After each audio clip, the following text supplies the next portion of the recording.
Howdy, howdy, y'all. It is another Maharaj chapter 60. Live facts, not fancies. At least that's what it says in here, but I'm pretty sure it's supposed to be fantasies, not fancies. That I don't know, maybe that's is a thing, but not fancies. That doesn't make sense to me. Not fantasies. But anyways, um, live facts, not fantasies. Um, or fancies. But anyways, yeah, with this chapter, it's actually funny. Like with the timing of this chapter and reading it, with my life, what's been going on with my life personally and whatnot. I do like.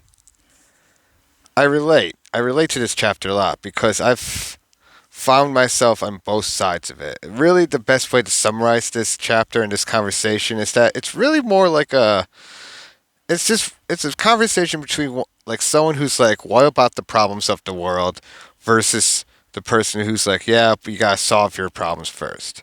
It's like that sort of classic kind of debate and conversation that we got going on here. Maharaj definitely is of the, you gotta get your, essentially you gotta get your boat in order first, and of course he suggests, through the various techniques that we've been talking about throughout this chapters and whatnot. He talks about them once again, especially this idea of not of realizing that the world, that you are living in your own world, your own bubble, that the world that's around you is not really like the real world. It's just this the world that you perceive within this bubble. In fact, he even says, I really like it. In fact, he says, yes, a dream cannot be shared. That's what the questioner says. Nor can the waking state. All the three states of waking, dreaming, and sleeping are subjective, personal, intimate. They all happen to and are contained within the little bubble in consciousness called I. The real world lies beyond the self. Questioner, self or no self? There are facts are real. Maharaj, of course facts are real. I live among them, but you live with fancies. I think if I say fantasies, not with facts. Facts never clash, while your life and world are full of contradictions. Contradiction is the mark of the false. The real never contradicts itself. For instance, you complain that people are objectively poor, yet you do not share your riches with them. You mind the war next door, but you hardly give it a thought when it is in some far off country. The shifting fortunes of your ego determine your values. I think, I want, I must are made into absolutes. Question. Nevertheless, the evil is real. Maharaj, not more real than you are. Real evil is in the wrong approach to problems created by misunderstanding and misuse. It is a vicious circle. And then and I do, like I say, I just like it's a very interesting approach. 'Cause on one hand, you might be able to say, oh, he sounds almost like just like a typical like almost like a like conservative, or just just some like grumpy old guy that says, just mind yourself and blah blah blah. But no, like I think there's much deeper that he's going into. It's like, yes, I actually very much of love and compassion and care about this stuff, and but like the problem is that what you think are evil and problems aren't like is is not the actual problem, especially that you are actually having.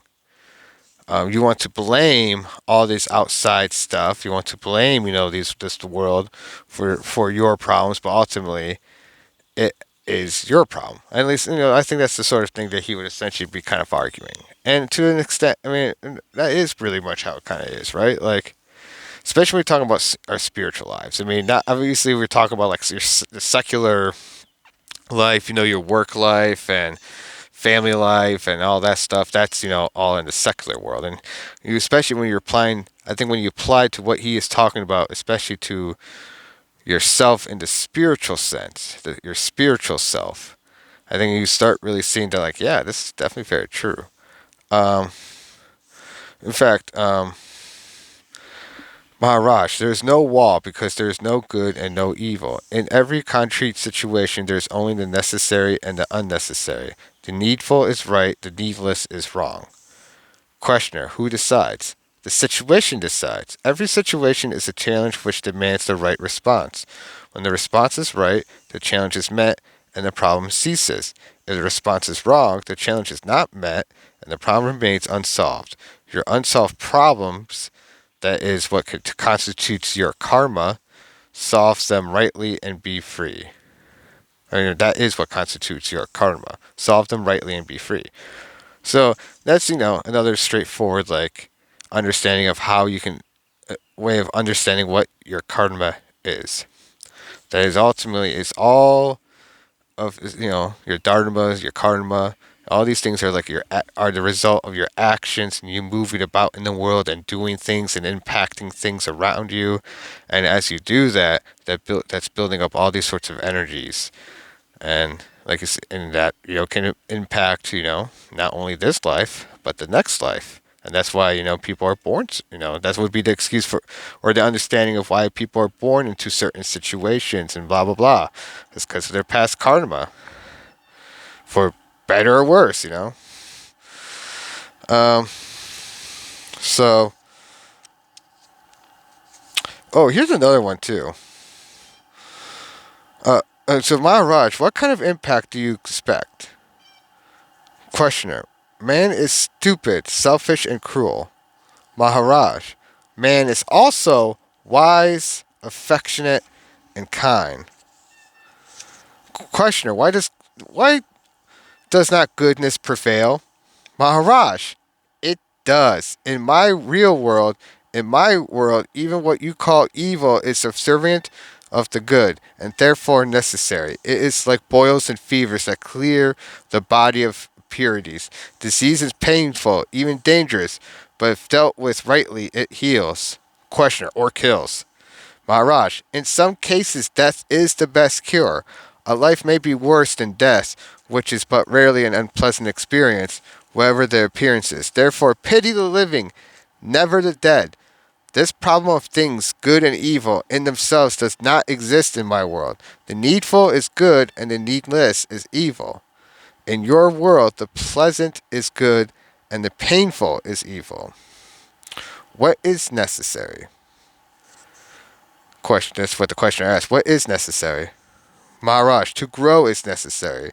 To outgrow is necessary. To leave behind the good for the sake of the better is necessary. Questioner: To what end? Maharaj: The end is in the beginning. The end where you start, in the absolute. Questioner: Why all this trouble then? To come back to where I started? Maharaj: Whose trouble? Which trouble?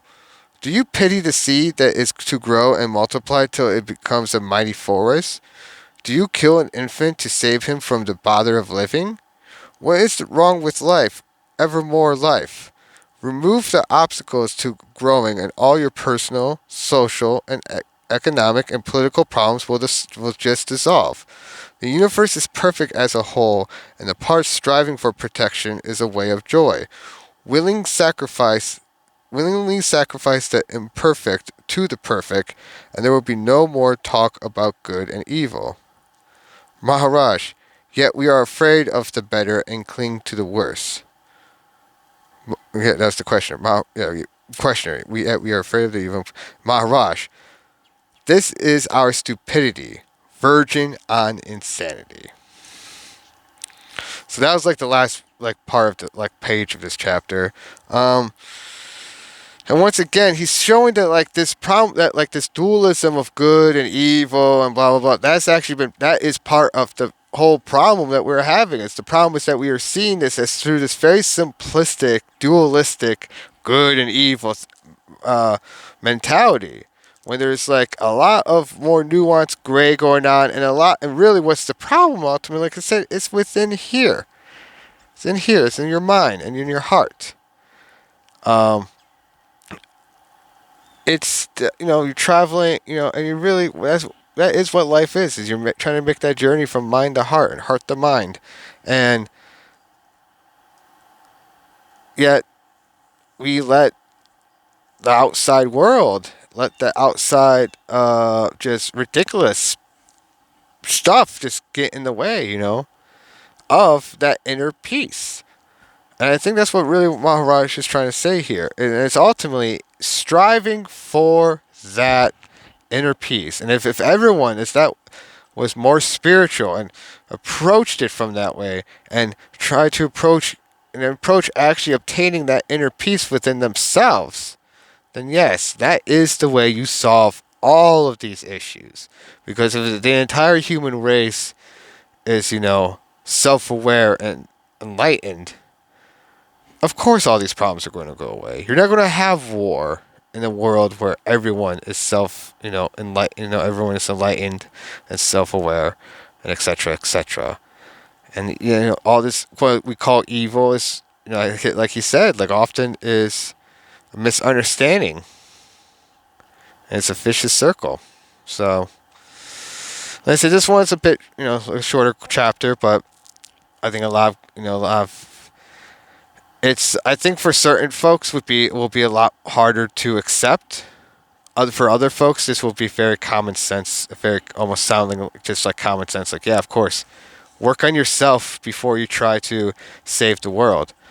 And once you have worked on yourself, if you want to go and help the world, you will definitely be the most qualified person to do so by any stretch. So I think that's how I would summarize a lot of what he Maharaj has said and in general. So, anyways, I hope you all have a lovely day, um, and enjoy this lovely Sunday or whatever day it is when you're listening to this. All right, Hare Krishna, y'all. Peace.